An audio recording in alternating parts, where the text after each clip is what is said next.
साथियों, मैं वर्षा जैन स्वागत करती हूँ आपके अपने चैनल SLH अकेडमी पर। आज हम बात करने वाले हैं उत्तर प्रदेश सरकार ने जो हाल ही में सब इंस्पेक्टर का नोटिफिकेशन जारी किया है, उसकी संपूर्ण जानकारी आज हम इस वीडियो में आपसे डिस्कस करने वाले हैं। तो सभी लोग वीडियो को शेयर कर दीजिए और जल्दी से ध्यानपूर्वक इस वीडियो में जो भी बताया जा रहा है उसकी संपूर्ण जानकारी आप नोट करते जाइए, क्योंकि आपके लिए यह बहुत ही इम्पोर्टेंट होने वाली है। तो इसमें आज आप इस वीडियो में देखेंगे कि कितनी वैकेंसी आई हुई हैं, क्या आपको क्वालिफिकेशन होना अनिवार्य है, कितनी एज वाले इस फॉर्म को डाल सकते हैं, क्या पद होंगे, कितने पद आपको मिलने वाले हैं, यह संपूर्ण जानकारी आज हम इस वीडियो में बताने वाले हैं। चलिए तो देखते हैं कि इसमें कितने पद आए हुए हैं। तो यूपी पुलिस सरकार ने जो सब इंस्पेक्टर रिक्वायरमेंट 2021 का नोटिफिकेशन जारी किया है, उत्तर प्रदेश पुलिस भर्ती एवं प्रोन्नति बोर्ड ने यूपी पुलिस में सब इंस्पेक्टर की 9,534 वैकेंसी का नोटिफिकेशन जारी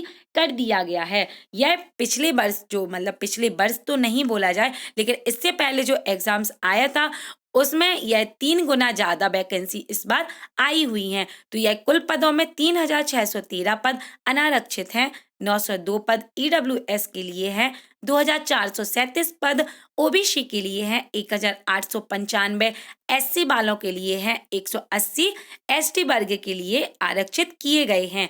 इन पदों के लिए जो आवेदन की प्रक्रिया है वह 1 अप्रैल 2021 से शुरू होगी और 30 अप्रैल 2021 तक आवेदन किया जा सकेगा। तो जो भी फॉर्म भरने वाला है वह 1 अप्रैल से लेकर 30 अप्रैल तक फॉर्म अपना फिल जरूर करवा ले। अब आपको बता दें कि SC के लिए 9,534 रिक्त पदों में, नागरिक पुलिस में 9,027, प्लाटून कमांडर PSC में 484 और समन्वितीय अधिकारी के लिए 23 पद आए हुए हैं। तो आपको इसमें हम सब ने बता ही दिया है सब कुछ कि EWS के लिए, जनरल, OBC, ST और SC वालों के लिए कितने पद आए हुए हैं। तो अब हम बात करने वाले हैं इसमें क्या योग्यता होनी चाहिए। तो नागरिक पुलिस व प्लाटून कमांडर PSC में SI पद के लिए किसी भी विषय में ग्रेजुएशन होना अनिवार्य है। मतलब बोला जाए तो कॉमर्स स्ट्रीम, आर्ट स्ट्रीम या साइंस स्ट्रीम से यदि आपने ग्रेजुएशन की हो तो आप इसके पद के लिए योग्यता रखते हैं। अब आपको बता दें कि अग्निशमन द्वितीय अधिकारी के लिए साइंस साइड में से ग्रेजुएशन होना अनिवार्य है। तो इसकी अब आयु सीमा बता दें कि 21 से 28 वर्ष, यानी अभ्यर्थी का जन्म 1 जुलाई 1993 से पहले व 1 जुलाई 2000 के बाद ना हुआ हो। तो इसमें यदि आपका जन्म 1 जुलाई 1993 से पहले और 1 जुलाई 2000 के बाद इसका आपका जन्म हुआ है तो आप इस फॉर्म को डालने के लिए सीमा आपकी आयु एज नहीं है। तो और जो इसकी 1 जुलाई 93 से 1 जुलाई 2000 के बीच में जिसकी भी एज है वो इस फॉर्म को डालने के लिए योग्यता रखते हैं। तो उत्तर प्रदेश के जो SC, ST, OBC वर्ग के लिए हैं उन्हें उनकी आयु सीमा में 5-5 वर्ष की छूट दी जाएगी। यदि वो 29, 30, 31, 32, 33 वर्ष के भी हैं तो वो इस फॉर्म को डाल सकते हैं। इसमें सैलरी क्या होने वाली है तो आपको बता दें कि 9,300 से लेकर 34,800 ग्रेड अप पे 4,200 रुपये मिलने वाले हैं। तो आपको सैलरी भी बता दी, योग्यता भी बता दी, एज भी बता दी। तो अब हम बात करने वाले हैं कद काठी संबंधी योग्यता, मतलब आपकी हाइट क्या होनी चाहिए। तो सामान्य OBC व SC वर्ग के लिए कम से कम 168 सेंटीमीटर होना अनिवार्य है, ये मेल कैंडिडेट की है। तो ST वर्ग के लिए 160 सेंटीमीटर होना अनिवार्य है। अब इसमें सीना मतलब चेस्ट साइज आप सभी की जो भी मेल कैंडिडेट हैं उनकी सामान्य OBC व SC वर्ग के लिए बिना फुलाए 79 सेंटीमीटर और फुलाकर 84 सेंटीमीटर होना अनिवार्य है। ST वर्ग के लिए बिना फुलाए 77 सेंटीमीटर और फुलाकर 82 सेंटीमीटर होना चाहिए। ध्यान रहे कि कम से कम 5 सेंटीमीटर सीने का फुला होना अनिवार्य है। तो ये तो हो गई मेल कैंडिडेट की बात। अब हम बात करने वाले हैं फीमेल कैंडिडेट की। तो उनकी हाइट सामान्य की OBC व SC वर्ग के लिए कम से कम 152 सेंटीमीटर होना अनिवार्य और ST वर्ग के लिए कम से कम 140 सेंटीमीटर 47 सेंटीमीटर होना अनिवार्य है। तो इनकी जो वेट होना चाहिए मतलब वजन, तो सभी महिला अभ्यर्थियों के लिए कम से कम 40 किलोग्राम होना अनिवार्य है। यदि वह 40 से कम है तो वो इस एग्जाम को नहीं दे सकती हैं, और 40 के पार है तो वो इस एग्जाम के देने की योग्यता रखती हैं। अब हम बात करते हैं कैसे होगा चयन, मतलब किस तरीके से आपका एग्जाम होने वाला है। तो आपको बता दें, यह आपके लिखित परीक्षा और शारीरिक दक्षता परीक्षा होने वाली है। ये तो आप पहले, यदि आपने लिखित परीक्षा दी है और उसमें आपका मतलब जितनी कट ऑफ आया है, यदि आपने वो पार कर लिया है, तो फिर आप इसके शारीरिक दक्षता परीक्षा के लिए आप जाएंगे और देंगे। तो अब हम बात करने वाले हैं लिखित परीक्षा के बारे में कि लिखित परीक्षा में क्या क्या आने वाला है। तो इसमें निगेटिव मार्किंग नहीं है और इसमें आपको 160 क्वेश्चन हल करने पड़ेंगे। तो आपको बता दें कि लिखित परीक्षा में 400 अंकों की होगी, जिसमें ऑब्जेक्टिव टाइप प्रश्न पूछे जाएंगे। तो आपको बता दें कि एक क्वेश्चन होगा, उसके 4 विकल्प दिए गए होंगे और उस विकल्प में जो सही उत्तर आपको लगे या तो उस पर आप टिक करिए। तो ये रही ऑब्जेक्टिव टाइप प्रश्न, ऐसे पूछे जाएंगे। तो 2 घंटे की ऑनलाइन लिखित परीक्षा में 4 अलग अलग विषयों का एक एक प्रश्न पत्र होगा। तो आपको अब बता दें कि सामान्य हिंदी के 40 क्वेश्चन होंगे जो कि 100 नंबर के होंगे। मूल विधि संविधान सामान्य ज्ञान के 40 क्वेश्चन होंगे जो कि 100 अंक के होंगे। संख्यात्मक एवं मानसिक योग्यता परीक्षा होगी जिसके 40 क्वेश्चन होंगे जो कि 100 नंबर के होंगे। और मानसिक अभिरुचि परीक्षा, बुद्धिलब्धि परीक्षा, तार्किक परीक्षा होगी जो कि 40 क्वेश्चन होंगे, वो कि 100 नंबर के होंगे। तो आपको इसमें ये भी बताएंगे अभी आगे वीडियो में कि आपको हिंदी में क्या पढ़ना पड़ेगा और जो 4 विषय हैं इनमें आपको क्या क्या पढ़ना पड़ेगा। तो लिखित परीक्षा में पास अभ्यर्थियों को शारीरिक दक्षता परीक्षा के लिए बुलाया जाएगा। शारीरिक दक्षता परीक्षा केवल क्वालिफाइंग होगी। तो अब आपको इसके आगे बता दें कि शारीरिक दक्षता परीक्षा में आपको क्या होना अनिवार्य है कि पुरुषों के लिए 4.8 किलोमीटर की दौड़ वो भी 28 मिनट में पूरी करनी होगी और महिलाओं के लिए 2.4 किलोमीटर की दौड़ आपको 16 मिनट में पूरी करनी होगी। तो जितनी भी दौड़ इसमें बताई गई है वो आपको उतनी समय सीमा में पूरी यदि आपने कर ली तो आपकी वहां पर फिजिकल क्वालिफाई हो जाएगा। उसके बाद आपकी मेरिट लिस्ट आएगी। तो आपको इसमें फाइनल मेरिट के बारे में बता दें कि मेरिट कैसे बनती है।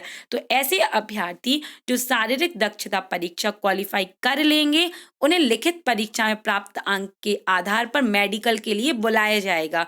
लिखित परीक्षा में प्राप्त अंक के आधार पर ही फाइनल मेरिट लिस्ट बनेगी। तो आपको इसमें फिजिकल और रिटन दोनों में मार्क्स अच्छे लाने पड़ेंगे, तब जाके आपकी फाइनल मेरिट लिस्ट बहुत अच्छी बनेगी। तो अब है आवेदन फीस। तो इसमें आपको जो फॉर्म भरना पड़ेगा उसमें जनरल व ओबीसी के लिए 400 रुपये और SC ST वालों के लिए भी 400 रुपये भरने पड़ेंगे। चाहे मेल कैंडिडेट हो या फीमेल कैंडिडेट हो, सभी के लिए सामान्य मतलब फीस रखी गई है। यह पहली बार ऐसा हुआ है कि सभी वर्ग के लिए सामान्य फीस आई हुई है। तो यहाँ तक आपकी आई थिंक आपको क्लियर हो गया होगा कि फीस क्या देनी होगी, क्या फिजिकल में क्या रिटेन में आपको मिलने वाला है। तो आपको बता देते हैं इसका एक एक करके जो 4 सब्जेक्ट हैं उनकी आपको डिटेल बता देते हैं कि आपको इसमें क्या क्या पढ़ना पड़ेगा। तो पहली बात करते हैं सामान्य हिंदी की, जिसके 40 क्वेश्चन पूछने वाले हैं और वो भी 100 मार्क्स के होने वाले हैं। तो आपको इसमें हिंदी और अन्य भारतीय भाषाओं का अध्ययन करना पड़ेगा। इसमें आपको व्याकरण में हिंदी व्याकरण का मौलिक ज्ञान, हिंदी वर्णमाला, तद्भव तत्सम, पर्यायवाची, विलोम, अनेकार्थ, वाक्यों के स्थान पर एक शब्द। वाक्यों के स्थान पर एक शब्द का मतलब है कि एक वाक्य दिया जाता है उसका जो उसको एक वर्ड में कन्वर्ट करना पड़ता है। समरूपी भिन्नार्थक शब्द, अशुद्धि वाक्यों को शुद्ध करना, लिंग, वचन, कारक, सर्वनाम, विशेषण, क्रिया, काल, वाच्य, अव्यय, उपसर्ग, प्रत्यय, संधि, समास, विराम चिन्ह, मुहावरे एवं लोकोक्तियां, रस, छंद, अलंकार आदि। तो ये तो हो गई हिंदी की संपूर्ण व्याकरण की आपको अध्ययन करना पड़ेगा। अब बात करते हैं अपठित बोध, प्रसिद्ध कवि लेखक एवं उनकी प्रसिद्ध रचनाओं का भी आपको इसमें अध्ययन करना पड़ेगा और हिंदी भाषा में जितने भी उसके अंतर्गत पुरस्कार दिए जाते हैं उसका भी आपको ज्ञान होना चाहिए। तो ये तो थी, और इसमें विविध का भी ज्ञान आपको होना चाहिए। तो आपको ये था हिंदी का सिलेबस जो आपको पढ़ना है एग्ज़ाम्स के लिए, जो इसमें 40 क्वेश्चन पूछे जाएँगे। तो ये थी हिंदी। अब हम बात करते हैं मूल विधि संविधान सामान्य ज्ञान की, जिससे 40 क्वेश्चन पूछने वाले हैं।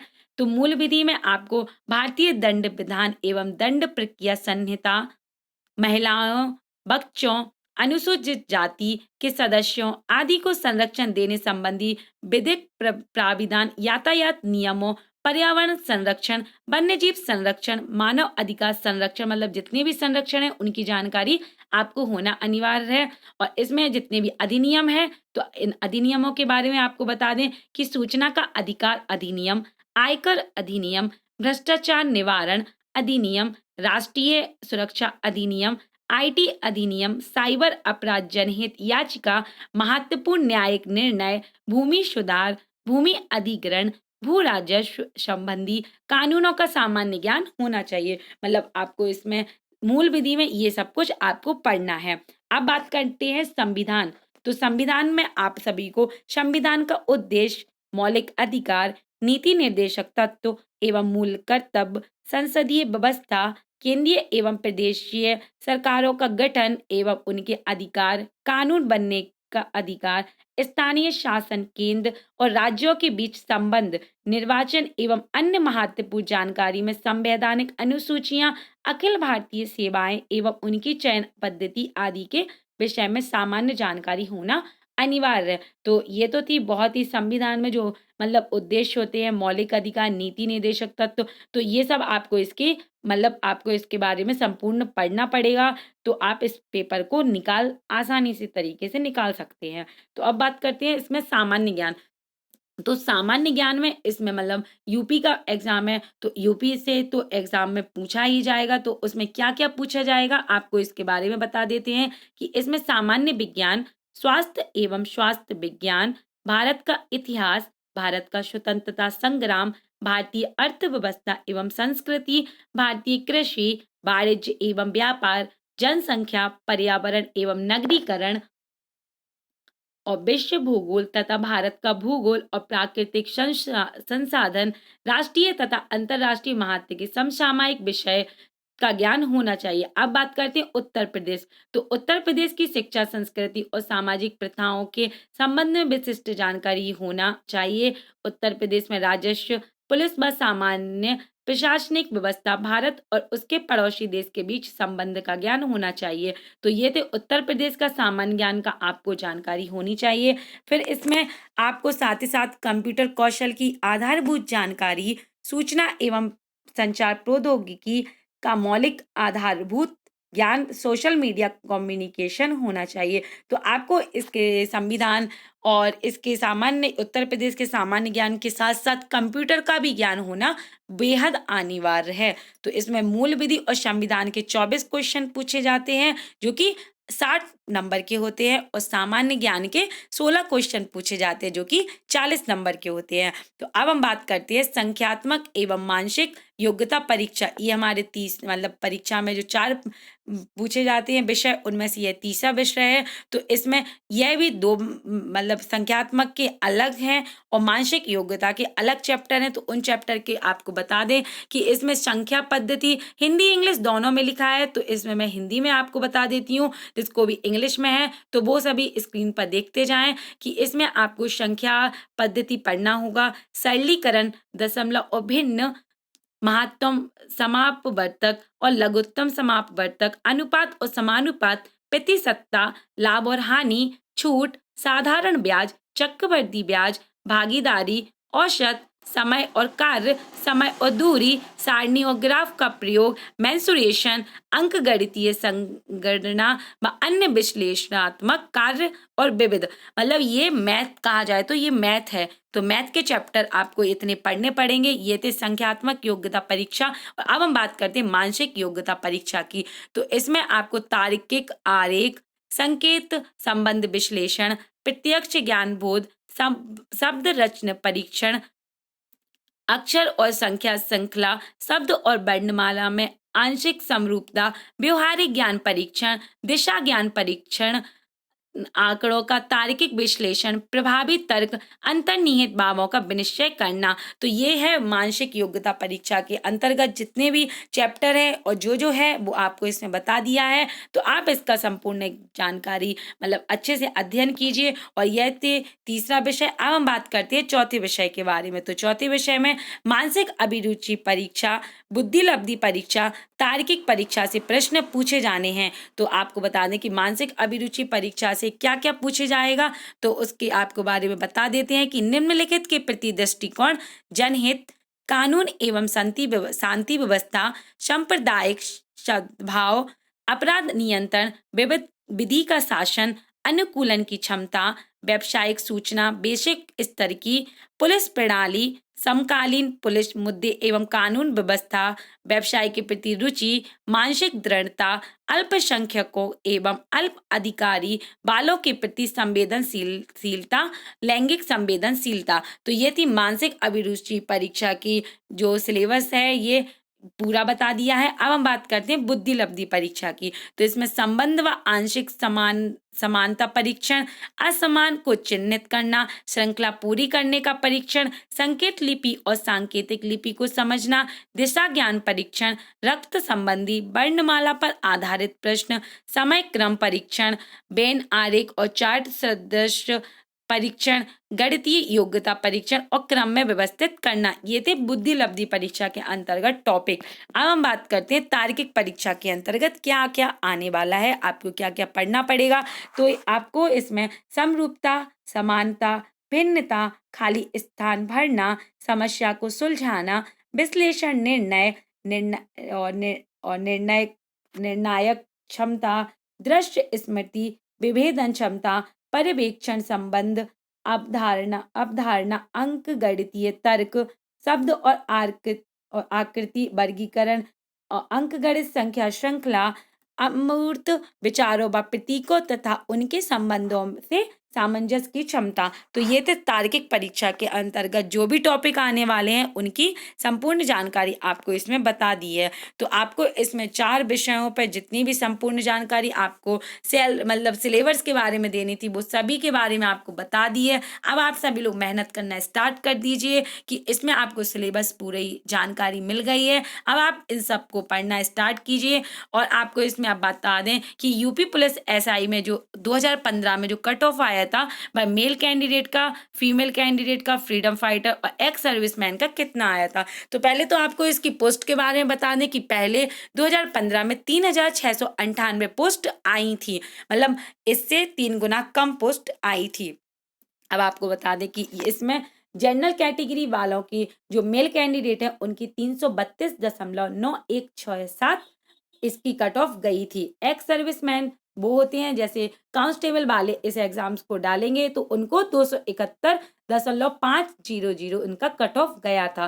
फ्रीडम फाइटर मतलब स्वतंत्रता सेनानी के जो भी ब्लड रिलेशन के यदि वो एग्जाम देते हैं तो उनको 289 मतलब 289.1667 मतलब कट ऑफ लाना अनिवार्य है। मतलब जितने जिसके भी ये नंबर आए हो उनका कट ऑफ ये मतलब वो सिलेक्शन उनका पक्का हो गया है। और फीमेल कैंडिडेट के लिए 239.25 होना अनिवार्य है। ओबीसी वालों के लिए 321.25, एक्स सर्विसमैन के लिए उतना ही 271 और फ्रीडम फाइटर के लिए 240 और फीमेल के लिए उतना ही। तो एससी कैटेगरी के जो रहेंगे उनके लिए मेल कैंडिडेट का 243 मतलब 283.9167, एक्स सर्विसमैन के लिए उतना ही रहेगा। फ्रीडम फाइटर है उनके लिए 250.250 और फीमेल के लिए उतना ही रहेगा। तो एसटी कैटेगरी के लिए जो मेल कैंडिडेट का आया था वो 235.4167 है। एक्स सर्विस के लिए मैन के लिए उतना ही, एसटी के लिए कैटेगरी के लिए भी उतना ही था 271, फ्रीडम फाइटर के लिए वही था 250 और फीमेल कैटेगरी के लिए उतना ही था। तो मतलब बता दें कि फीमेल कैटेगरी और एक्स सर्विसमैन के लिए सारी कैटेगरी के लिए सेम ही कट ऑफ आया था। तो ये थे पुलिस यूपी पुलिस एसआई की कट ऑफ के बारे में जिसकी आपको बता दी। तो आप ये समझ लीजिए कि मेल कैंडिडेट का 332 हाई है 400 में। तो अब आप वैसे ही उसी के अकॉर्डिंग मेहनत स्टार्ट कर दीजिए कि आपका इस बार 2021 में आपका नाम इस कैंडिडेट में कैटेगरी में शामिल हो। तो उसके लिए आप मेहनत स्टार्ट कर दीजिए। और यहाँ की आज की हमारी वीडियो संपूर्ण जानकारी जो यूपीएसआई की देने वाले थे, वो संपूर्ण जानकारी आज हम इस वीडियो में दे चुके हैं। तो अब मेहनत आपकी है, संकल्प हमारा है, क्योंकि हमने भी संकल्प लिया है कि आपको इस बार का एसआई का जो फॉर्म आया है, वैकेंसी आई हुई है, उसमें आपका सिलेक्शन पक्का होगा। इसीलिए हम पहले से ही 30 एमसीक्यूज जो यूपी पुलिस के और एमपी कांस्टेबल के होने वाले हैं, उसमें बेहद 30 इंपॉर्टेंट क्वेश्चन डिस्कस कर रहे हैं। अभी तक इसके हम 9 पार्ट डिस्कस कर चुके हैं। जिसने भी नहीं देखे हैं वो प्लीज़ वीडियो को जरूर देखें, क्योंकि बहुत ही इंपॉर्टेंट होने वाली है। और यदि आपको हमारी इस वीडियो को पसंद आया है, यह वीडियो पसंद आई हो, तो प्लीज़ फ्रेंड्स ज़्यादा से ज़्यादा शेयर करें, ताकि सभी बच्चों तक इसका नोटिफिकेशन फैला दें और वह इसको भर सके और आपका कंपटीशन और हाई हो पाए। तो यह थी आज की हमारी वीडियो। आप हमारे साथ SLH academy Telegram, Facebook, Instagram पर जुड़ सकते हैं। आप हमसे यूट्यूब पर भी जुड़ सकते हैं। इसकी पीडीएफ अगर आप लेना चाहते हैं तो आप हमारे टेलीग्राम पर जुड़ जाएं, वहाँ पर आपको पीडीएफ प्रोवाइड कर दी जाएगी। यदि आपको हमारे चैनल की संपूर्ण जानकारी पसंद आई हो तो प्लीज़ वीडियो को लाइक करें, कमेंट करें, शेयर करें, चैनल को सब्सक्राइब करें और साइड में जो बेल आइकन बटन है उसे प्रेस करें, जिससे हमारी लेटेस्ट नोटिफिकेशन आप तक तुरंत पहुंचती जाए। और आपको बता दें कि इसके बाद हम आप सभी के लिए उत्तर प्रदेश की एक बेहद इंपॉर्टेंट वीडियो लाने वाले हैं, तो उसको देखना बिल्कुल भी ना भूलें, क्योंकि वो आपको उसमें एक वीडियो में उत्तर प्रदेश का संपूर्ण जानकारी आपको मिलने वाली है। तो आप सभी लोग वीडियो को जरूर देखें और आप सभी लोग शेयर जरूर कर दें। Thank you for watching my video. मिलते हैं नेक्स्ट वीडियो में उत्तर प्रदेश के साथ।